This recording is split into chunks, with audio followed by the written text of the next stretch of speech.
Hello and welcome to Chicken Bros. My name is David Heath. Not that hard, genius! I thought you were about to say, what are those? I thought about it. Yeah. Delete that footage! And, well, I mean, this is a little overdue, both in movie time and recent events, but we're doing this Chicken Bros video in dedication of an actor who was so talented. Wakanda forever. Our king. Prince. Good lord, he's king. He's a king. He's royalty. This is in dedication to Chadwick Boseman, who played T'Challa / the Black Panther. Mm-hmm. And who unfortunately died of cancer at 47. This man literally acted in movies despite having cancer. Yeah, I mean, he was Those are balls of vibranium right fucking there. Right? He was so good. And the movie was so good. So, let's start talking about it. It follows after the events of Civil War, after his father was unfortunately assassinated by Zemo. Disguised as Bucky, which lit a whole fucking thing. Yeah, but we reviewed Civil War, so if you want to see that, go to that video. And then quickly come back here.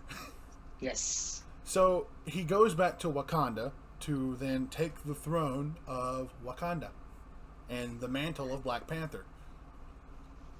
Which is a very interesting process. Yeah, I liked how, like, they did it, like, very, what's the word? Uniquely? Like, you've never... No, like, it's like a whole, like, traditional thing. Like, yeah. Like, it's a way, I'm sure they've been doing it for years, where it's like a battle of combat to prove your worthiness to defend the kingdom. Yeah. And I like how fair they are, too, because before the thing begins, they make sure he doesn't have the power of the Black Panther, because that would give him an unfair advantage. Yeah. It's based on your wit and your strength and the core of who you are to win the battle. Yeah. And the only person who actually steps up to T'Challa is M'Baku, who leads the White Ape tribe. Yeah. And up in the mountains. It's explained in the beginning of the movie that they seceded away from the rest of Wakanda and, like, are up in the mountains. Yeah. And he battles T'Challa, doesn't succeed, and T'Challa is crowned king of Wakanda.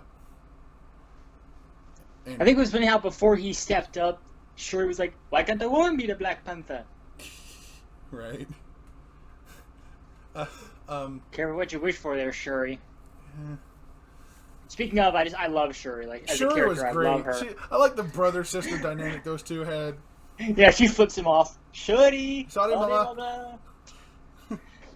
Oh, Not that hard, genius. That was so funny. you told me to strike it. You didn't say how hard. One sec, Noah. Okay, and then after the battle, he goes to, I don't know how to explain this. It's like this place where they send him to the ancestral plane, and he sees his father again. Yeah, they bury him in like some kind of ceremonial. I think it's like sand. It's like red sand. Like some sort of red powdery stuff. Yeah, and he talks to his father, who is deceased. Kind of a Simba Mufasa thing going on there. Yeah, this whole movie seems kind of reminiscent of Lion King. But in, like, a good way. Oh, yeah, in a good way. Like, we're not saying it's a ripoff of Lion King. We're saying that they pay homage. Well, maybe not. I guess, technically, then by that logic, they're also paying homage to Hamlet, because that's what Lion King is kind of based off of. Sort of, but this one isn't as close to Hamlet as Lion King. True. And basically, T'Chaka, his father, explains to him that it's hard. Being a good king means more than, just. Basically, he's saying, like, to be a good king, you have to make tough decisions. Yeah. He gives him the father-son pep talk that he needs to be king, that tells him that it's hard for a good man to be a great king, which is very true. And, despite, T'Challa wanting to do good by his country, he doesn't really feel like he's ready. Right, but who feels like they're ready when their dad just up and dies, right, like that? Oh, and what was that girl's name? The girl who is like a love interest? I don't freaking remember. Yeah, see, that's the problem. We have a hard time remembering certain characters' names because they're so tough to say. They all have traditional Wakandan names. The only one I can remember is Okoye. Yeah, but she's who's basically like his captain of the guard or whatever. Yeah. But this girl, here, I'm going to look it up. But while I'm doing that, okay, so basically, Did he freeze? I do not freeze. basically, they get word that this guy who has infiltrated and escaped Wakanda once is trying to sell vibranium. And that stuff only, according to them, it belongs to Wakanda. And considering Which the it fact does. that he's killed Wakandans on Wakandan soil, they want to catch him. Oh, yeah. And this guy, who we've seen in a previous Marvel movie before, Ulysses Claw. Who got his arm lopped off by Ultron. Yeah. Oh, I'm sorry. I'm sure that'll be fine. No, it won't, Ultron. Well, I mean, in the long run, it kind of was. I mean, you see Nakia, the that was guy? her name. Nakia. No, Nakia, that's what it was. Yeah. Did he freeze?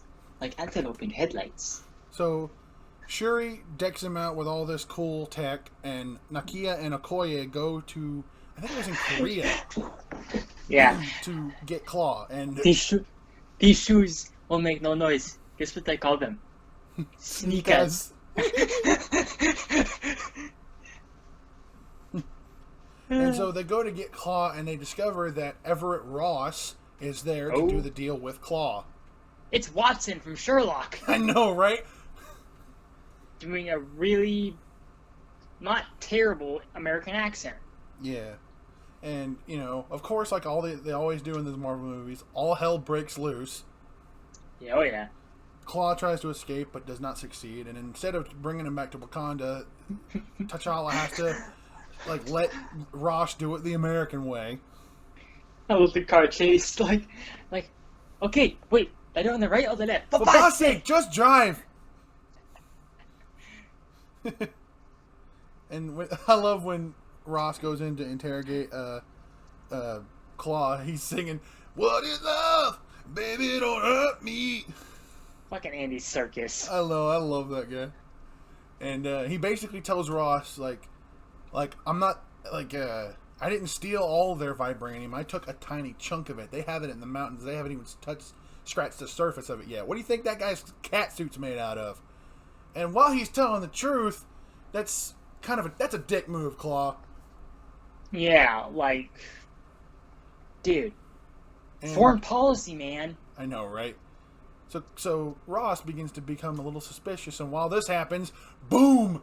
Claw's crew comes and breaks him out. Yep. Oh shit! Wait a minute, we forgot to mention something. There was a scene near the beginning where, who was it? It was T'Challa's uncle and T'Chaka's brother and some other Wakandan. Some dude. The guy that Forrest Whitaker plays. Yeah. And they were, back in the 90s, they were in America doing, like, covert stuff. Yeah. And it turns out that T'Chaka's brother was, stealing, I think... Wakandans. Stealing very important Wakandan information. Yeah. And, like selling weapons, I suppose. Yeah. Yeah. Doing the Tony Stark before the Tony Stark did the Tony Stark. Right. And, so, apparently T'Chaka's brother had a kid. Yep, and that kid grew up and became Michael B. Jordan. Yep. And T'Challa instantly recognizes this little ring on a necklace he has because it was a ring that belonged to his uncle. And he goes He goes to Forrest Whitaker and he has to explain what happened. And what happened was T'Chaka killed his own brother to save Forrest Whitaker's life and left the kid. So that kid is Wakandan, technically. Technically speaking. Yes. You imagine when T'Challa, he goes, "Father, dick move." Dick move, father. I kind of went like, so that guy, Eric Killmonger. Yeah, Eric Killmonger. Like he steals, I think, a helmet or a mask or something From a museum, yeah. Yeah, he goes because I like how they properly they improperly time it, and he's like, no, it's actually from here. Right. I'll take it, and he literally fucking takes it. Yeah. And when he kills Claw, he murders him, brings him to the Wakandan, I guess, border, where that one guy who's T'Challa's friend, I can't think of his name either. The guy who I think is either dating or married to Okoye. Yeah, one of those two. He sees that he killed Claw, and then they bring him in to interrogate him, and they find out that he's actually Wakandan, and technically has the right to the throne. Like, ask me my name. And then after some back and forth, they finally ask him what's his name, and he says in Wakandan, or I guess his the name proper is language N'Jaka, son of Njobu. Like, I found my dad with panther claws in his chest. You're the son of a murderer.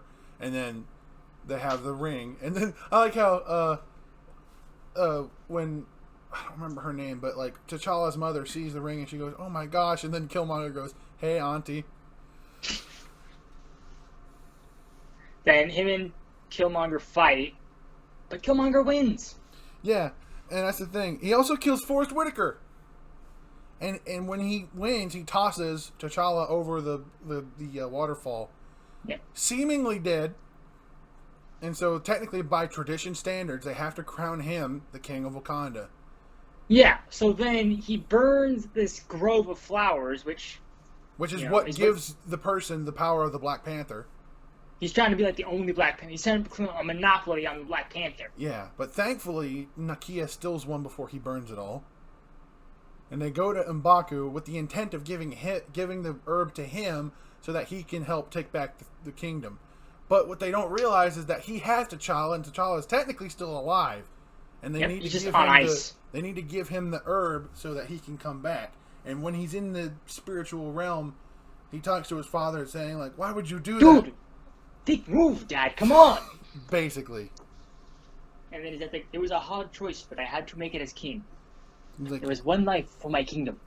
He's like, "You let the fear of our discovery keep us from helping the rest of the world. We cannot do that any longer." And so when T'Challa comes back, he and his family try to set up a defense system against Killmonger. He's like, I like when he comes back, "N'Jaka!" And he goes, "What's up?" He's like, "I never yielded, and as you can see, I am not dead." And he just goes, "Oh, that challenge shit is over." And so, of course, again, all hell breaks loose. And even some of the Wakandans who used to, serve for T'Challa turn against him. Yeah, including Okoye's man. Yeah. And the only thing that stops him... Well, actually, no, he brings in those big rhinos. And then M'Baku and his tribe show up and help take care of business. Yep. And then I like Okoye points her spear at him. He's like, "You would kill me, my love?" And she goes, "For Wakanda. Without question." Shit. Well, that's Wakandan for you. Yeah. T'Challa and Killmonger are fighting in that train system that has those stabilizers. Oh. Yep. But it weakens the power of their suit while it's happening. So, the vibranium won't protect them while it's there.